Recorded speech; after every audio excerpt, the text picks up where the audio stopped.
Okay, I'm on Armand Drive, which is the street that I live on, and one of my neighbors has gone away for vacation.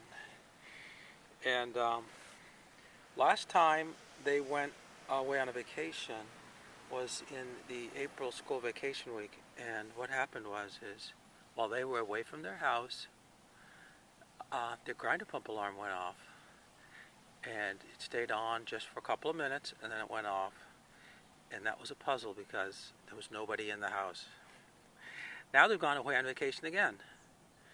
And they've been away almost for 2 weeks. So I've come over to their grinder pump to take a look because I have a suspicion that there was a source of water from their house running into their grinder pump even when they were not home.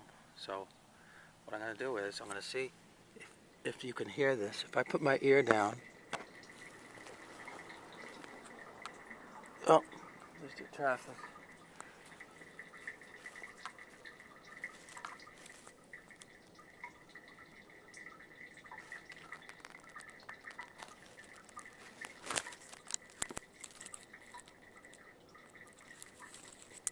So there's a trickle of water, and you can hear it. I hope you can pick it up on this. There's a trickle of water running into their grinder pump. It's probably from a toilet that's running, and this is not a good thing on a grinder pump house. One reason is because if you had a power outage, for example, that trickle of water could constitute many gallons per day, and that could actually fill up your grinder pump when your pump's not running. I can't tell how big this leak is. It might not be a big deal, but the other thing is, if the water is trickling very slowly into the grinder pump, it could actually prevent the pump from triggering the level, which is probably why the alarm went off on the previous time they were away. Now, as far as I know, the alarm didn't go off this time. So they seem to be okay. Now, a few other things you can notice at this pump. Take a look at what the landscapers have done. The landscapers have basically filled in mulch all the way around. And you can see that it's actually dirt and what have you is actually coming up onto the edge of the grinder pump cover in various spots. This is right up all to the edge. This is too high. The landscapers think they're doing a good job here, but they're not. Another thing on this pump, this is not unusual. See this bolt here? That has a washer under it. And that bolt is on correctly. But take a look at this bolt. That bolt does not go all the way down. And in fact, it won't even screw in properly. Something going on here with the threads on this bolt, or where it goes in actually. It looks like it's been damaged, possibly by the pump coming on or off. This other one is missing the washer, and the bolt also is not on properly. So that might be possible to fix those threads, maybe just to clean it out.